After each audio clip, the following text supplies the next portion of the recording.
Bom dia a todos, bom dia a todas. Sejam muito bem-vindos e bem-vindas a mais uma série Mercado Investimentos. Hoje, terça-feira, dia de trazer as perspectivas do mercado para os nossos principais indicadores macroeconômicos, porque hoje saiu o Focus, que tradicionalmente sai às segundas, mas nesse momento está sendo divulgado às terças.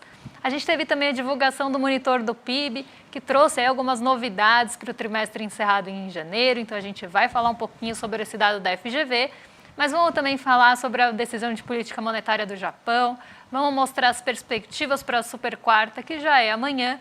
Mas antes de tudo isso, André, bom dia, como você está? Bom dia, Débora, bom dia a todos os nossos telespectadores. Hoje saiu finalmente aí o relatório Focus, então a gente dá para saber se o mercado passou um fim de semana legal, se curtiu, como que está lidando com esse calorão. Também saiu o monitor do PIB com boas notícias, aí a gente vai tratar um pouco sobre isso. Vamos falar também aí de toda essa expectativa que está tendo aí para super quarta, os mercados ansiosos, né? Essa entidade mágica chamada mercado ansiosa. Mas antes de tudo, já vamos partir então para a agenda para saber o que o nosso telespectador pode esperar aí durante o dia, Débora? Vamos falar da agenda, porque a agenda começa hoje bem cedinho, meia-noite. Meia-noite a gente teve a divulgação de política monetária do Japão, que largou a sua política monetária ultracomodatícia, continua ainda considerada acomodatícia. Inclusive, esse foi um fator reforçado pelo presidente do Banco do Japão, mas a gente teve uma mudança na política monetária do Japão depois de 17 anos, e a gente vai falar um pouquinho sobre isso quando formos falar aí da agenda, da abertura asiática e do seu fechamento. A gente vai falar também sobre o relatório Focus, que saiu hoje 8h25, mas a gente teve outros indicadores acontecendo aí antes das 8 da manhã, então a gente teve lá as expectativas para o sentimento econômico da Alemanha. Esse também surpreendeu bastante, ficou muito acima do esperado, então a gente teve uma melhora ali do sentimento em relação à economia da Alemanha. A gente teve também o IPCS Capitais, né, sendo divulgados aí da segunda quadricemana pela FIP, né, e a gente, pela FGV, e o IPC-FIP aí da segunda quadricemana também de março. Temos alguns dirigentes do Banco Central Europeu, né, trazendo aí seus discursos, seus pronunciamentos. O monitor do PIB, que saiu agora às 10h15. Temos também hoje no radar, algo que deve ficar aí bastante na expectativa do mercado, é a decisão de juros na China, né, para as taxas de 1 e 5 anos. Então isso também deve ficar um pouco aí no radar, até porque essa semana é bem importante aí, e bem marcada por decisões de política monetária. Então vamos ver se a China vai tomar alguma decisão, vai tomar alguma mudança em relação a essa taxa de juros aí, até para pensar em estímulos da economia. Mas a gente tem aí uma agenda bem voltada mesmo para decisões de política monetária e a espera também da super quarta. Então a gente tem essa semana bem marcada por tudo isso. Ótimo, Débora. Vamos então agora já passar para o nosso giro de mercado aí, porque giro de mercado não, giro pelo mundo, né? Porque a gente tem a notícia que a gente coloca aí todos os dias, né? O mundo aí muito ansioso aí sobre o que pode acontecer amanhã. O que pode acontecer amanhã, na verdade, está meio que dado, né? Mas a expectativa é sobre a ata que vai ser divulgada, né? Que vai explicar os próximos passos aí do Fed, principalmente. Mas vamos já passar para a Ásia, que teve decisão de política monetária no Japão. A taxa de juros negativas, que está durando 17 anos, ou seja, desde 2007 você tinha essa taxa de juros negativa no Japão. Agora ela não existe mais, agora ela zerou finalmente, né? Então isso aí deve ter tido algum reflexo aí, pelo menos nos mercados asiáticos, né, Débora? A gente teve uma combinação de fatores hoje que levaram o mercado asiático ao comportamento que teve. A gente teve um comportamento bem misto hoje na Ásia. Algumas bolsas por lá acabaram subindo, caso do Nikkei 225, outras ficaram no terreno negativo, então a gente tem que pensar o que influenciou cada uma. Muitas das bolsas asiáticas foram influenciadas pela expectativa de decisão dos juros dos Estados Unidos. Então hoje as bolsas já fecharam por lá, né, e já fecharam com uma expectativa pela decisão de juros do Fed. E o Hang Seng foi uma das bolsas aí que sofreram com essa expectativa. O Hang Seng caiu 1,25% hoje, então ficou ali no terreno negativo, foi uma das maiores quedas entre as bolsas asiáticas e ele teve ali um impacto grande dessas expectativas pelas taxas de juros nos Estados Unidos, mas aqui, como a gente estava falando, não é por uma expectativa do que vai acontecer amanhã, porque isso está dado e a gente vai ver no monitoramento do CME Group, que traz, né, essas probabilidades de manutenção e corte de juros. Então, a expectativa para amanhã é majoritária, de 99% que a taxa vai ser mantida. O que está ali em jogo é quando começam os cortes e como é que estão as perspectivas de quantos cortes vão ter, né? Ontem o Goldman Sachs revisou suas projeções para os cortes de juros nos Estados Unidos e eles passaram a prever que vamos ter aí 3 cortes nos juros dos Estados Unidos e não mais 4, como se esperava antes. Então, a gente tem uma grande expectativa por essa sinalização que vem depois da decisão de política monetária. Se vai ter algo ali nos pronunciamentos, na entrevista que normalmente acontece depois ali com o presidente Jerome Powell, se isso vai trazer algum indício ali, algum indicativo de quando começam os cortes e qual vai ser a magnitude do corte no ano, né? Qual vai ser a taxa terminal. Então, isso está trazendo muita expectativa, até porque a gente tem uma dúvida, né? Uma incerteza grande se acontece em junho ou se fica para o segundo semestre. E como eu falei, essa expectativa já mudou muito ao longo do ano. Lá em dezembro, a expectativa era para março agora, depois essa expectativa, conforme os dados foram sendo divulgados, passou para maio e agora está majoritariamente em junho, né? Então, o primeiro corte acontecer em junho.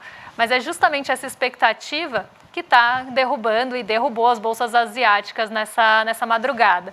Mas a gente teve um outro fator aí bem importante, né, nessa madrugada, que foi aí a decisão de política monetária do Japão. Né, o Japão ele trouxe ali uma mudança na condução de política monetária que já era bem esperada, inclusive, o mercado já estava esperando isso desde semanas passadas, que a gente fosse ter o fim da política ultracomodatícia no Japão. É chamada ultracomodatícia porque era uma taxa de juros negativa. Mas aí depois da gente ter, né, essa alta ali dos juros de 0,10 negativo para um intervalo de 0 a 0,1 positivo, né, a gente teve uma fala do presidente do Banco do Japão que apontou ali que a política vai continuar acomodatícia, não vai ter uma alta ali expressiva de juros, mas foi um ajuste ali de juros no Japão que não acontecia desde 2007. Mas nada fora do esperado. Isso mexeu um pouco com as expectativas do continente asiático. O Nikkei 225 até conseguiu algum fôlego para subir hoje mesmo diante dessa mudança na taxa de juros por lá. Mas a gente tem aí outros fatores pressionando a Ásia e, sobretudo, os fatores mais ligados realmente à super quarta. Então, o mercado já está olhando muito para isso desde sexta-feira e hoje o Hang Seng, que é uma bolsa intensiva em tecnologia e tem maior sensibilidade a juros, acabou sofrendo mais. E aí, antes da abertura, eu mostro como é que está os rendimentos das treasuries para vocês verem, que é justamente o que está pressionando as bolsas hoje também. Vamos agora para o Brasil, então, que finalmente saiu o relatório Focus, né? O relatório Focus aí, que é o que o mercado acha que vai acontecer com a economia, né? Então, toda semana ele é divulgado.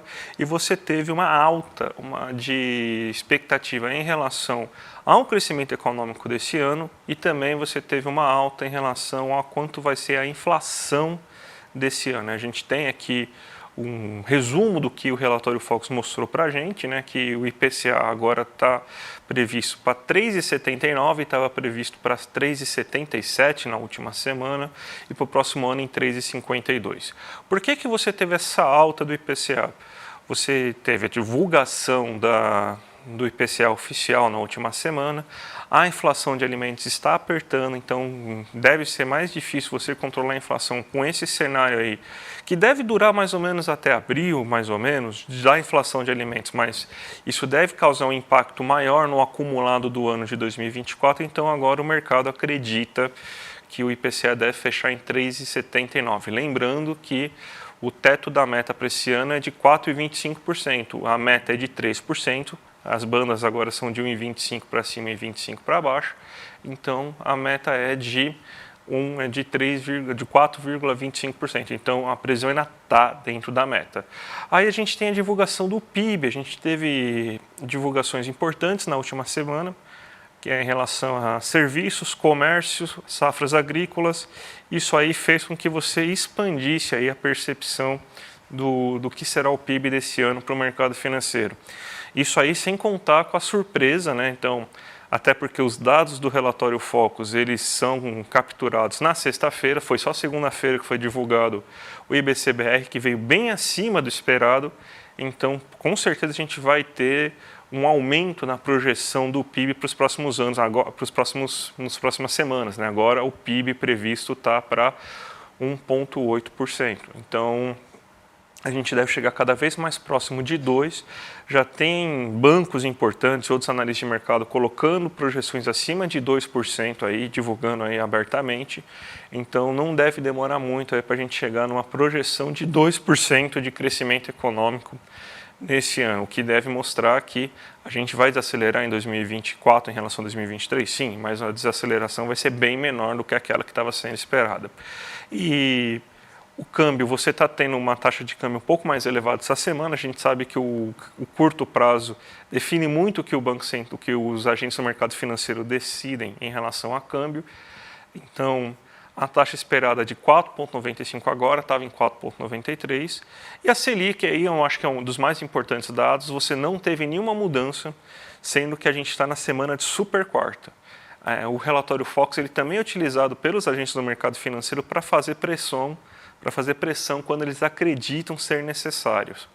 E quando você coloca a taxa em 9%, ou seja, não se altera essa taxa há meses, ele está falando basicamente o seguinte, eu estou acreditando que o ritmo de corte da Selic pelo Banco Central é o ideal mesmo, eu acho que não precisa forçar mais do que isso, então continuem cortando em meio ponto percentual a cada nova decisão aí de política monetária. Então, o mercado financeiro está dando sinal que está dando aval aí para o mercado financeiro, para o Copom continuar com a sua política de corte de juros sem alterações. Débora. E aqui é um ponto importante, né, que o André frisou, nem monitor do PIB e nem IBC-BR ainda foram capturados, então a gente pode ter uma mudança na semana que vem. Mas um fator também de pressão que pode vir aí para a Selic é que com esse imbróglio, essa incerteza em relação à taxa de juros dos Estados Unidos, isso tem pressionado muito a nossa curva de juros doméstica. O que é a curva de juros doméstica? É a expectativa que os agentes têm, essas expectativas, né, esses juros futuros são negociados todos os dias, inclusive existe uma especulação em cima dos juros futuros, então o mercado ali consegue negociando taxas de juros para o futuro, então o que ele espera para o vencimento que aparece ali na abertura de mercado, 2032, por exemplo, 2027, então a gente tem ali vários vencimentos ao longo do tempo e a gente começou a ver, né, na semana passada, no fim da semana passada e agora no comecinho dessa semana, uma pressão nas taxas de juros mais curtas, né? Então naqueles vencimentos mais próximos ali de 1, 2 anos. Isso pode pressionar as expectativas do mercado de uma taxa terminal mais alta e a gente pode começar a ver algum reflexo disso no relatório Focus. Por enquanto, ainda o mercado financeiro está validando ali a decisão de cortes de meio ponto percentual, mas a gente tem uma grande expectativa para essa super quarta aqui no Brasil, além dos Estados Unidos, para ver se esse corte vai continuar ali sendo sinalizado, né? E também se a gente vai ter alguma mudança nessas expectativas dos juros futuros que subiram bastante por conta de fatores mais domésticos nessa Selic prevista aí. Ainda não, como eu falei, ainda não temos essa previsão, mas nas taxas de juros futuros elas já estão aparecendo. Vamos falar do monitor do PIB então, né, já que você tocou no assunto, que você teve aí o monitor no trimestre que se encerra em janeiro, a gente teve uma alta de 0,1%. Só que se a gente comparar com o mês subsequente, a gente teve uma alta prevista para janeiro de 4,1%. Então, mostra, né, pelo menos confirma aquilo que a gente estava pensando e que as pesquisas estavam mostrando que a gente está tendo um mês de janeiro bem acelerado, bem acima das expectativas. Nós temos até o gráfico aqui para mostrar para vocês, né, que você tem esse 4,1 contra o mês imediatamente anterior. Você teve que estava quase, quanto que está aqui, mais ou menos, um pouquinho acima de 2%, né, em relação a isso, e você está em 0,1 em relação ao mesmo trimestre do ano anterior, lembrando que a gente pega o trimestre do ano anterior, a gente teve um momento aí de forte queda, principalmente em outubro, né, então é por isso que você teve esse crescimento um tanto quanto menor. Aí o resultado de outubro puxa um pouco para baixo esse crescimento aí por causa da base, né?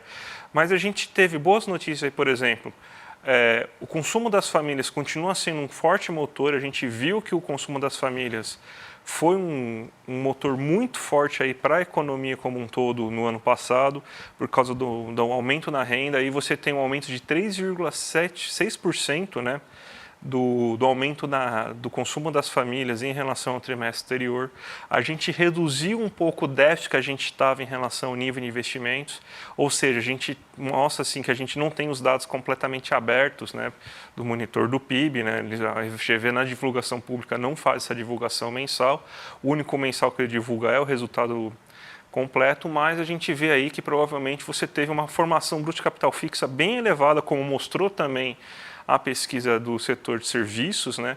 Então você reduziu o déficit que você estava com mais de 1% de déficit em relação à formação bruta de capital fixo no trimestre encerrado em dezembro, e agora você já está em 0,6%, ou seja, você reduziu esse gap, né? Então provavelmente aconteceu um bom crescimento aí no mês de janeiro da formação bruta de capital fixa. A agropecuária também teve uma expansão boa, né? Os primeiros meses de 2020 do ano costumam ter as colheitas e a gente tem os melhores resultados do agro. E os serviços puxou bastante, né? Então o setor de serviços ele foi bem aquecido nesse monitoramento do PIB. Então a gente consegue observar que cada vez mais a economia urbana está tomando posse. A gente falou dessa importância aí de que a economia urbana teria esse ano, porque o desempenho do agro não seria tão relevante assim como foi no ano anterior. E então a gente está tendo assim um mês assim de janeiro que mostra aí e deixa a gente até confiante aí para o resultado aí dos próximos meses aí em relação a como que vai caminhar a economia brasileira, que pelo menos parece que fevereiro também vai ser um mês muito bom se a gente comparar aí com o mês de janeiro também. Então, pelo menos esse primeiro bimestre parece bem animador, né, Débora? É só uma correção para quem está vendo em casa, as legendas estão trocadas, tá? Então, onde lê-se contra mês imediatamente anterior é a parte de baixo e o mês do ano anterior aí é série original, é a de cima, tá? Então, só para essa pequena correção para quem está olhando o gráfico, mas a explicação aí está certinha e a gente já tem nessa melhora, né, principalmente da formação bruta de capital fixo, aí aparecendo no monitor de janeiro. E vamos ver se aquelas perspectivas até apontadas por outro termômetro, que é o PMI, né, que já saiu em relação à mês de fevereiro, então que a gente está olhando para trimestre encerrado em janeiro, se isso vai aparecer tanto nas pesquisas mensais, como também no monitor do PIB e o próprio IBCBR, que acaba pegando essas pesquisas mensais para fazer o cálculo.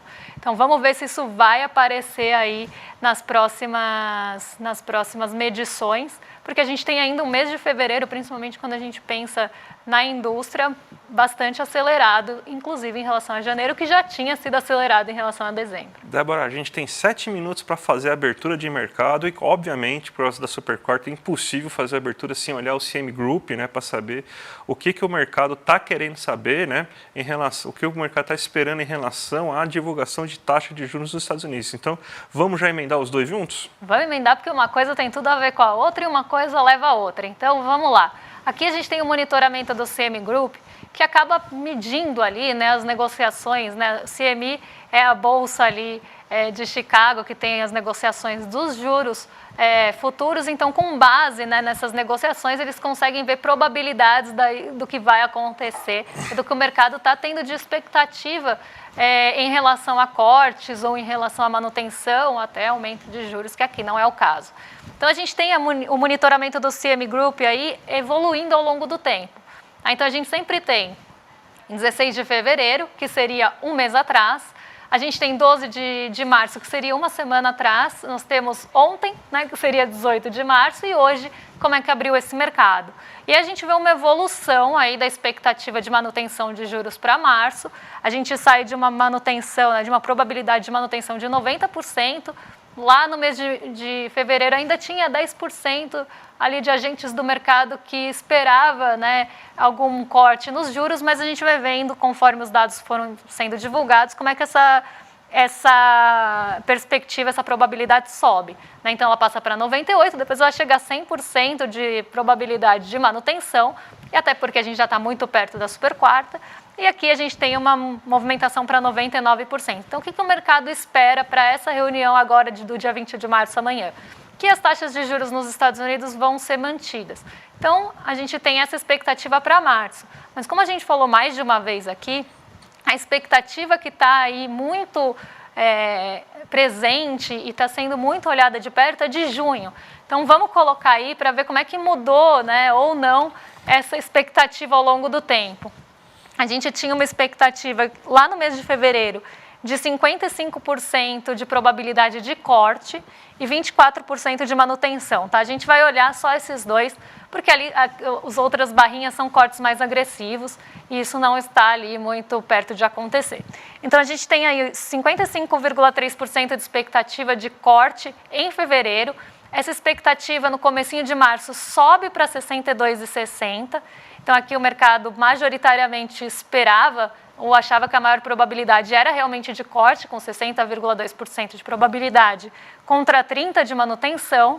E aí a gente começa a ter uma variação aqui conforme os dados foram sendo divulgados e continuam sendo divulgados. Então, a gente teve a inflação sendo divulgada na semana passada, isso pesou bastante nas expectativas do mercado, e a gente teve outros fatores ali também sendo divulgados em relação à atividade econômica, em relação ao mercado de trabalho, que começaram a trazer dúvidas para o mercado se a gente vai ter corte em junho ou vai ser no segundo semestre. Então, a gente vê que essa probabilidade diminui para 50,8%, mas ainda continua majoritária, porque a expectativa de manutenção é 45,3%. E aí, com a aproximação, inclusive, da reunião de hoje, de amanhã, hoje a gente tem aí a probabilidade em 55,7%, então subiu de novo, contra 41,3% de manutenção. Então, a gente vê que o mercado ainda espera majoritariamente corte em junho, mas essa expectativa até diminuiu ao longo do tempo, principalmente se a gente pega dados anteriores do monitoramento do CME Group. Isso mostra essa incerteza que o mercado tem em relação a corte de juros em junho ou no primeiro semestre. Então, aqui a gente entende, né, inclusive com base nisso, por que o mercado está olhando tanto para essa reunião. Né? E, na verdade, não está olhando para a reunião, porque o monitoramento mostra que está dado mesmo. Mas ele está olhando justamente para a sinalização que pode vir ou realmente uma condução ali, algum indicativo de que esses cortes podem começar, sim, em junho. Então, mais do que a decisão de juros nos Estados Unidos, a gente tem um foco muito grande na coletiva que vem depois. E aí, olhando para... Vou até colocar aqui para vocês, que eu falei que eu ia colocar, rendimento das treasuries de 10 anos. Né? A gente vê que rendimento das treasuries de 10 anos, só para traduzir para vocês, são os rendimentos dos títulos de dívida dos Estados Unidos, então como os títulos do Tesouro de lá, com vencimento para 10 anos. Tá? Então, a gente pega esse porque é uma boa base aí de comparação e a gente tem muitos dados aí em relação à movimentação nessas taxas. E a gente vê que desde o dia 11 de março o rendimento só sobe. Né? Então, a gente vê aí uma curva ascendente sendo formada. Depois a gente até tem quase uma estabilidade, mas ainda mostrando que as taxas subiram, inclusive ao longo do dia, porque esse pavio aí que vocês estão vendo entre a vela, que é a barrinha, mostra a mínima e a máxima do dia. Então, a gente vê que teve uma oscilação grande, inclusive, ao longo do dia, tendo uma máxima ainda alta. Então, isso mostra que realmente o mercado está com incerteza para onde vai a taxa de juros e isso acaba afetando essas expectativas de juros futuros que só vem subindo desde o dia 11 de março. E até por isso, a gente vê hoje o mercado dos Estados Unidos, o mercado nova-iorquino, abrindo em queda. Ontem a gente teve um dia também de aceleração ali nas treasuries de 10 anos, hoje elas até estão arrefecendo agora na cotação mais atualizada, que é mais atualizada que o gráfico ainda, mas a gente tem aí uma expectativa ainda que veio de muitos dias de alta. Isso tem pressionado muito as bolsas norte-americanas, estadunidenses, aqui para ser mais exata, justamente porque a gente tem uma relação inversa. Se a gente começa a ter expectativa de juros mais altos, a gente começa a ter com isso uma diminuição do apetite pelo risco, porque as pessoas vão buscar essa segurança, principalmente em momentos de incerteza. Então, elas preferem ali manter o dinheiro em algo que se tem como mais certo, como mais seguro, do que correr o risco da volatilidade ali, que pode vir e principalmente em decorrência da incerteza.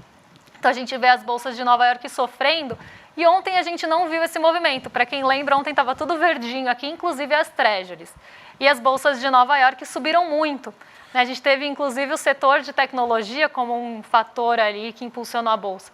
Isso porque a gente teve um movimento muito específico do setor de tecnologia com notícias corporativas. Então, teve reunião da NVIDIA, tem ali uma discussão se o Google e a Apple vão ali ter uma integração de inteligência artificial, enfim, isso puxou as bolsas para cima.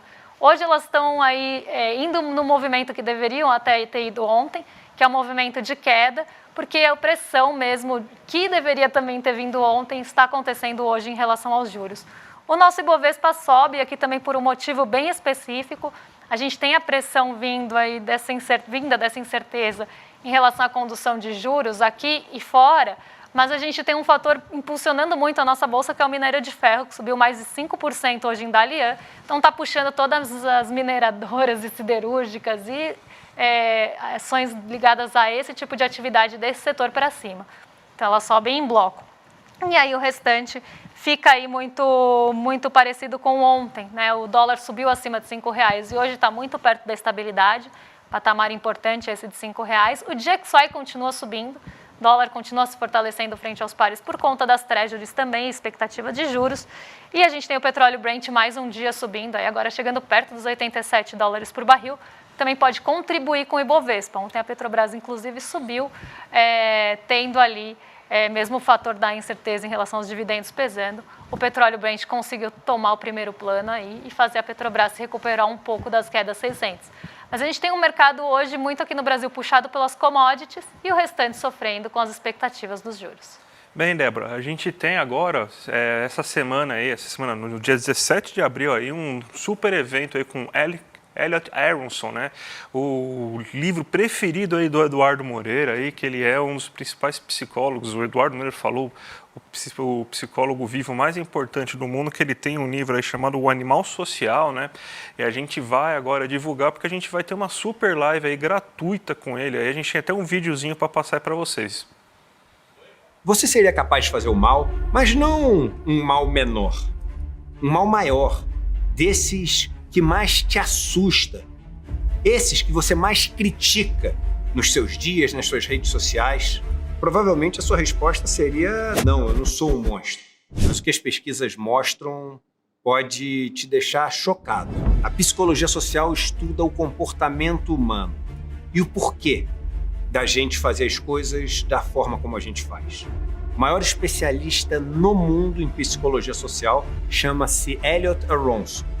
E aos 92 anos de idade, é o psicólogo mais premiado nos Estados Unidos, tendo ganho o prêmio de melhor psicólogo, melhor pesquisador e melhor autor. Ele que escreveu esse livro, O Animal Social, o livro que mais influenciou na minha vida a minha forma de ver o mundo. A gente conseguiu marcar uma conversa com Elliot Aronson para ele nos ensinar sobre comportamento humano.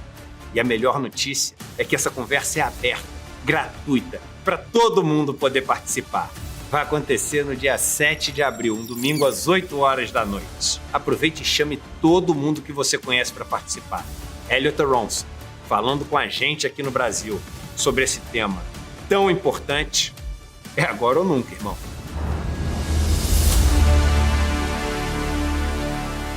Então, gente, imperdível. Já clica aqui embaixo no link clmercado.com.br, já se inscreve no sininho aí que vai valer muito a pena, né, Débora?